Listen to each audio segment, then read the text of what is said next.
तो यार एप्लीकेशंस की बात करने वाले हैं हीटिंग इफेक्ट की, और बिल कैलकुलेट करना सीखेंगे। 60 वॉट जो होता है हम उसके बारे में सीखेंगे कि 60 वॉट का बल्ब क्या होता है। और अगर मेरे पापा कहते हैं कि 1 किलो वाट वाला हीटर नहीं चलाना है तो उसका मतलब क्या है, कितना बिल बना देता है, सबके बारे में सीखने वाले हैं। जल्दी से कॉपी पेन निकालो, शुरू करते हैं।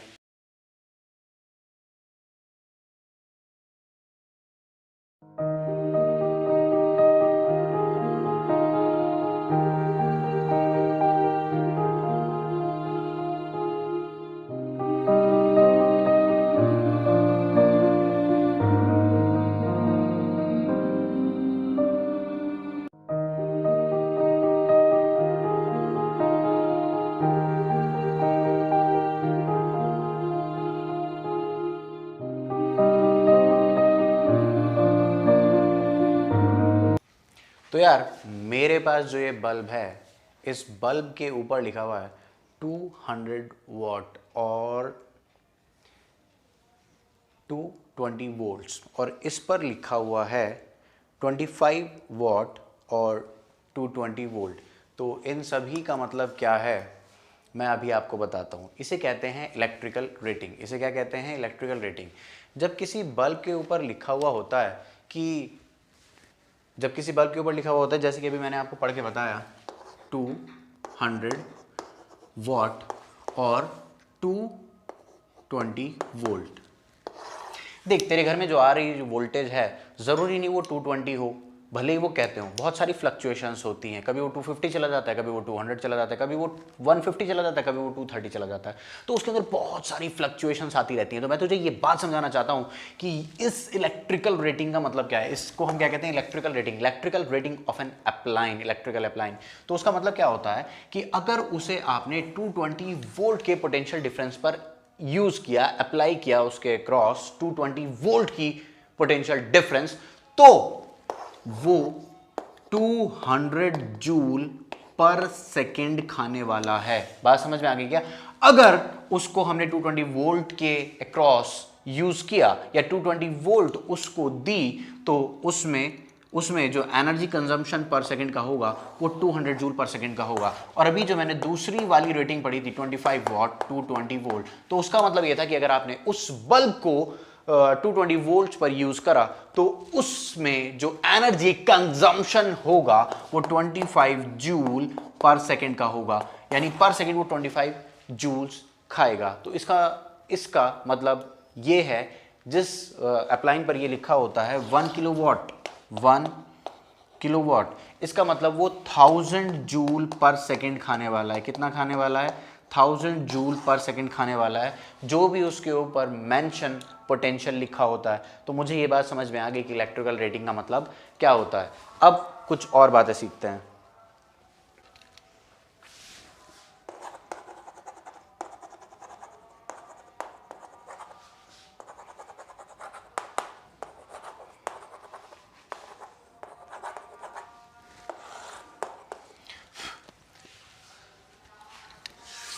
तो हम बात कर रहे हैं कमर्शियल यूनिट ऑफ एनर्जी की। किसकी बात कर रहे हैं? कमर्शियल यूनिट ऑफ एनर्जी की।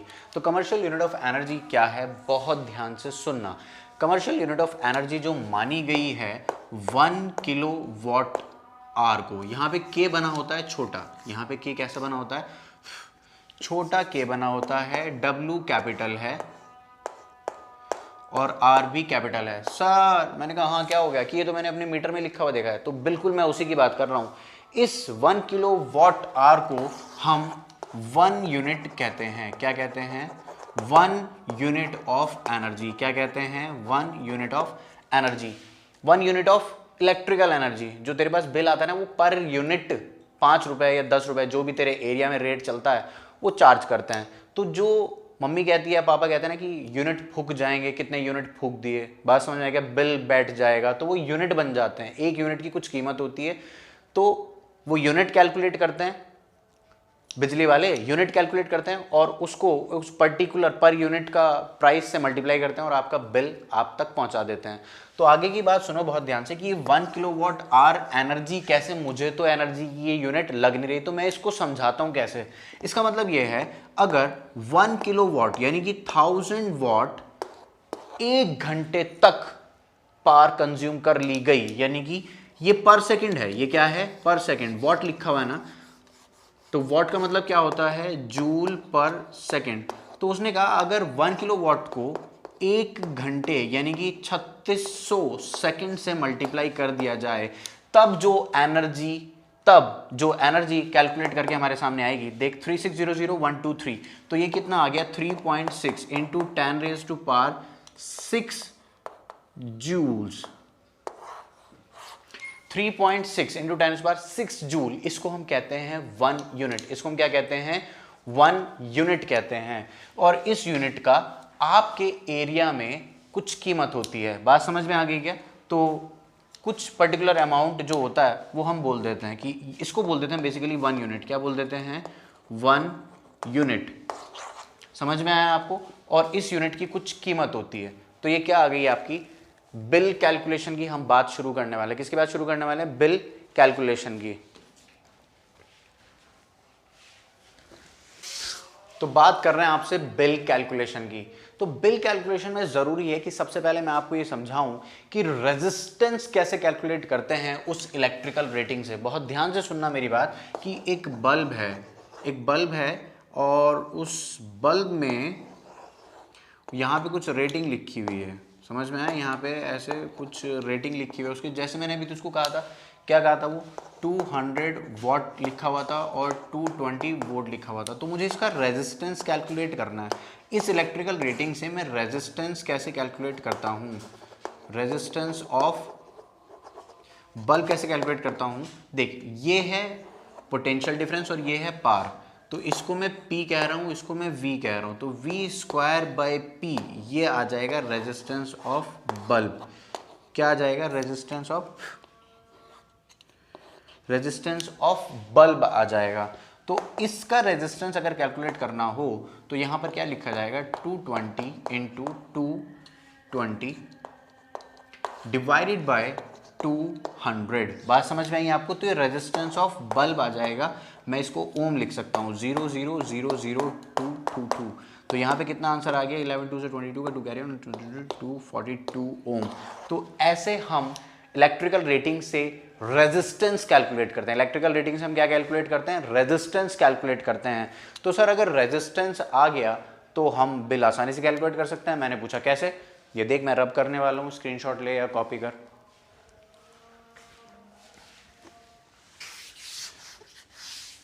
तो मान ले इस बल्ब की 100 वॉट रेटिंग है। कितनी है? 100 वॉट रेटिंग, और इसको 200 वोल्ट्स पर अप्लाई किया जा रहा है, ऐसा लिखा है इस बल्ब के ऊपर।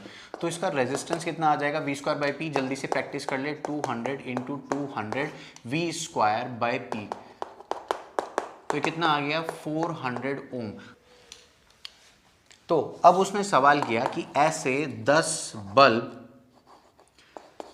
4 घंटे तक ऑन रखे, 4 घंटे तक, और उसने कहा 1 यूनिट का जो प्राइस है, 1 यूनिट का जो प्राइस है मान ले 10 रुपीज़ का है, 10 रुपीज़ का है। समझ में आया?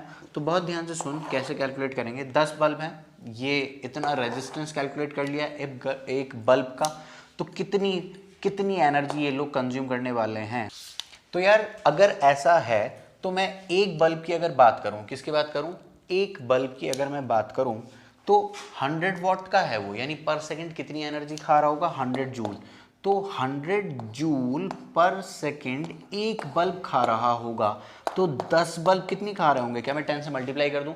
एक बल्ब अगर पर सेकंड 100 जूल खा रहा है तो मैं क्या 10 बल्ब के बारे में अगर बात कर रहा हूं 10 से मल्टीप्लाई कर दूं? बिल्कुल। तो 10 से मल्टीप्लाई कर दूंगा, और पर सेकंड इतना है तो 4 घंटे में कितना होगा? 1 घंटे में क्या इतने सेकंड होते हैं? और क्या मैं इसको 4 से मल्टीप्लाई कर दूं?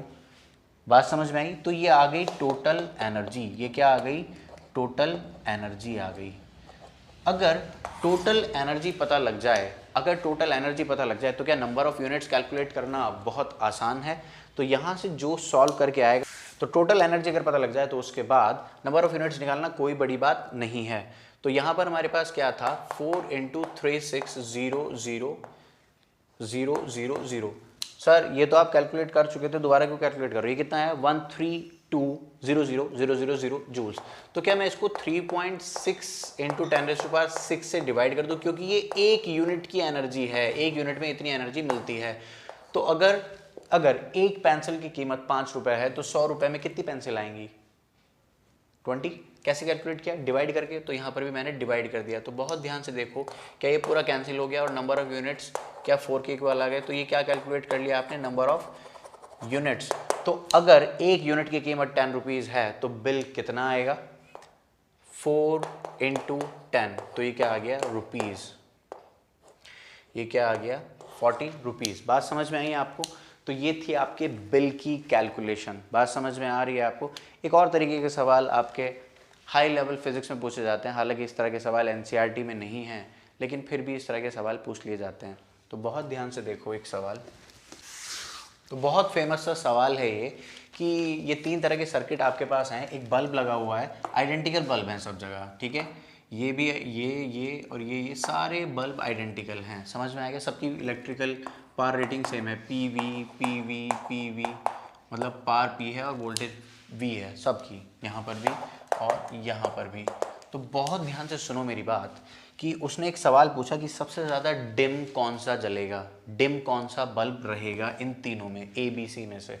तो बहुत ध्यान से सुनो, जब भी मैं रेजिस्टेंस की बात करता हूँ, ये बल्ब के बारे में बात करता हूँ, तो V²/P से मैं अपना रेजिस्टेंस निकाल लेता हूँ। तो सबका रेजिस्टेंस भी सेम होगा, सबका रेजिस्टेंस भी सेम होगा।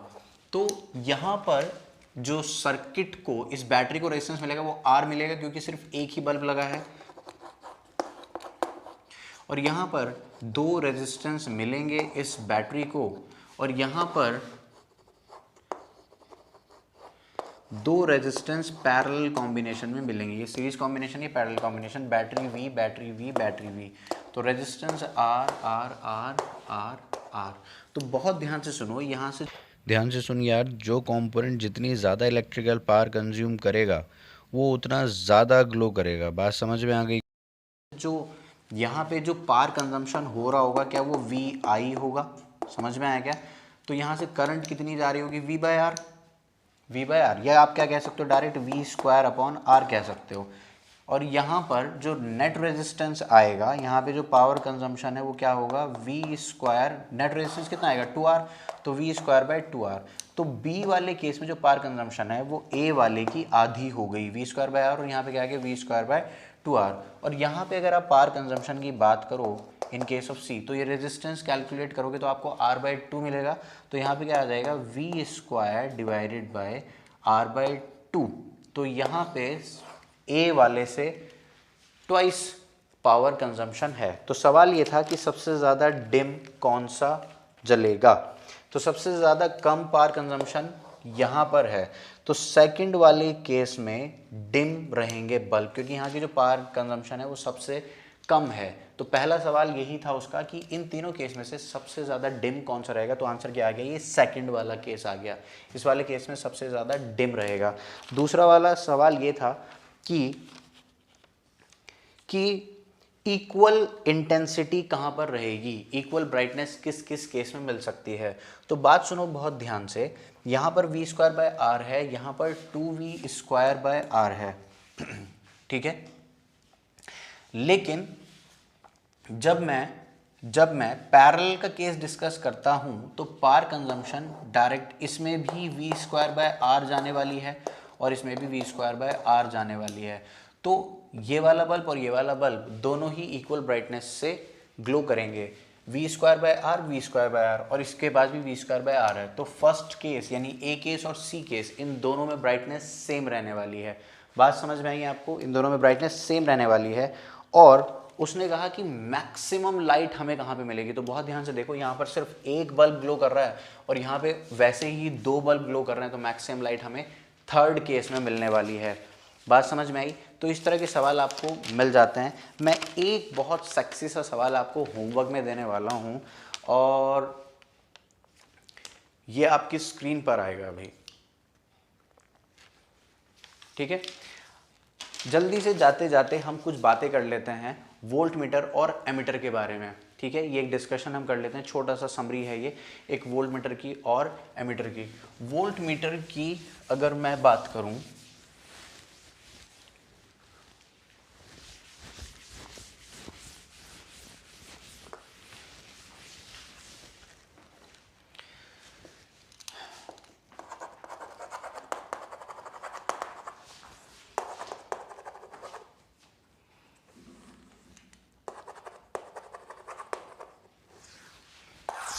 वोल्ट मीटर की और एमीटर की अगर मैं बात करूं, तो वोल्ट मीटर का सिंबल कुछ ऐसा होता है, हम देख चुके हैं पहले वीडियो में, और एमीटर का सिंबल कुछ ऐसा होता है।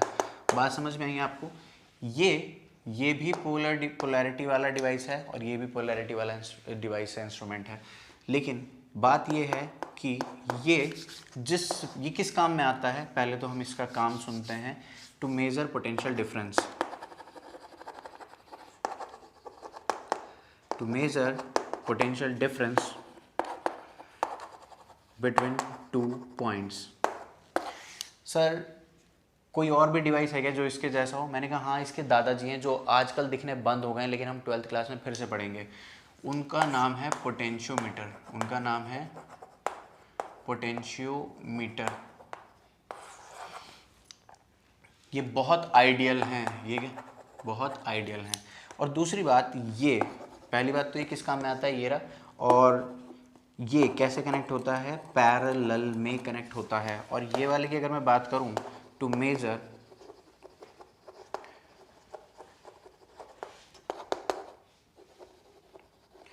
Major current flowing